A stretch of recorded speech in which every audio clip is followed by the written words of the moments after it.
France Bleu Héros Matin.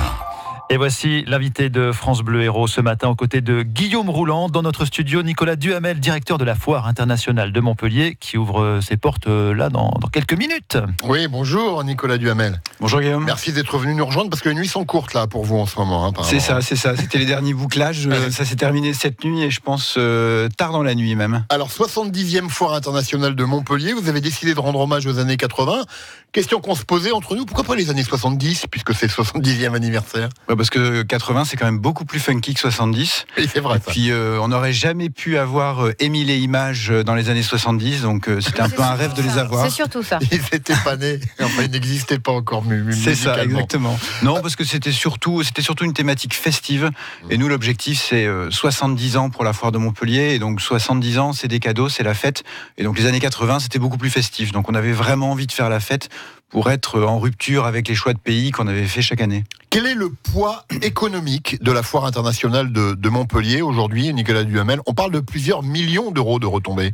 Oui, on a ce qu'on appelle un calculateur INIMEV qui nous permet de calculer un peu les retombées économiques pour la région, et on est à un peu plus de 12 millions d'euros.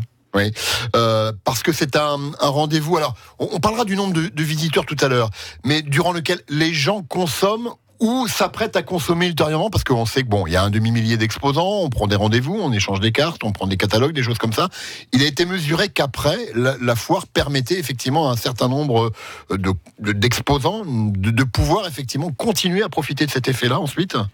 Déjà, ce qu'il faut savoir, c'est qu'à la différence d'Internet où vous pouvez avoir 10 personnes qui gèrent un site, nous aujourd'hui, une foire avec 500 exposants, c'est 2500 personnes qui travaillent tous les jours sur la foire. Oui. Donc aujourd'hui, la foire, c'est quoi? C'est au parc des expositions de Pérols, c'est une vraie ville qui est recréée. Et donc 2500 personnes, c'est retombé, ça s'explique, parce que c'est des gens qui viennent pas forcément de Montpellier, donc qui logent, qui se nourrissent, qui utilisent des hôtels, qui se nourrissent, qui voyagent, qui utilisent des avions, des trains pour venir. Et donc il y a vraiment tout ce côté business qui est créé autour de la foire. Et après, au niveau de nos visiteurs, parce qu'on a à peu près une fréquentation de, pas à peu près, mais on a 128 000 personnes en fréquentation. C'est remonté depuis l'année dernière, ça baissait un peu depuis quelques années. Ça fait 3 ans que ça remonte. Alors effectivement, le concept des foires et salons, on n'a pas forcément le vent en poupe, mais là, depuis 3 ans, on investit comme il faut. Oui, est-ce que c'est encore un concept à la mode, la foire? Je parle des foires en général. Comme je vous le disais, ça vient vraiment en rupture avec le côté Internet. Et aujourd'hui, les gens, ils ont besoin de contact, ils ont besoin d'humains. Donc, ils viennent à la foire pour rencontrer des gens et pour vivre une expérience. Donc, aujourd'hui, quand on vient à la foire, c'est ça. On rencontre des personnes, on fait des achats, on se divertit et on fait la fête.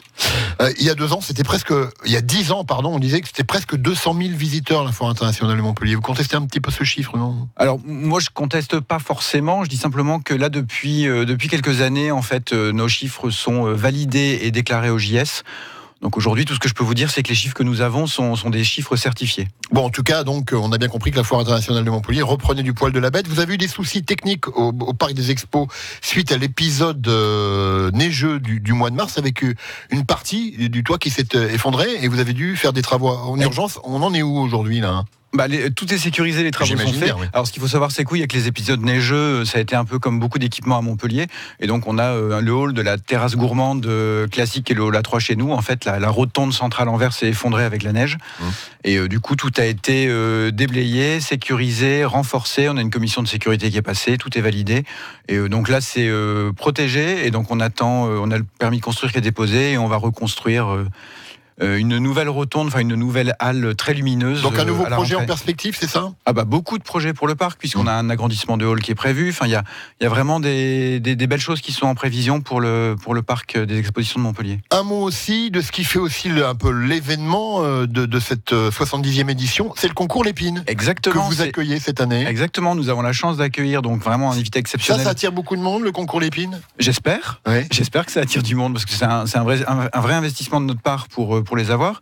Et donc on est content parce que c'est 70 inventeurs qui viennent. Donc c'est le concours Lépine Montpellier Méditerranée. Donc on a cette année. Et donc là, tout ce que je peux vous dire, c'est que c'est sur à peu près 3000 m². On a vu hier les dernières finitions. C'est vraiment très sympa. Et on a des inventeurs qui, je pense, sortiront des inventions de demain, en sachant que c'est quand même très rigolo, parce que c'est pas rigolo, mais pour participer au concours Lépine, il faut avoir vraiment déposé un brevet. Donc c'est pas des inventeurs en herbe. Voilà, c'est pas Géo trouve tout, quoi. Non, c'est vraiment quelque chose de très sérieux. Ah oui, et puis on a Gérard Dorel, président du concours Lépine, qui veille au grain, et il y a une sélection très très forte des inventeurs. C'est pour ça d'ailleurs qu'on est limité à 70 et que ça n'explose pas. Voilà, donc c'est vraiment un bel événement à voir, et c'est dans le hall B2 sur 3000 m². Bon, il y a beaucoup de choses de prévues ce week-end, mais on n'a pas le temps d'en parler. Mais je rassure nos auditeurs. On aura largement le temps d'en parler. Puisque dès ce midi, voilà. Philippe Montet, et vous serez d'ailleurs parmi ses invités, première émission en direct de la Foire internationale de Montpellier. Voilà, là, on prendra une heure vraiment pour détailler le programme. Sur un super stand France Bleu Héros. Stand France Bleu Héros, encore plus magnifique que les autres années.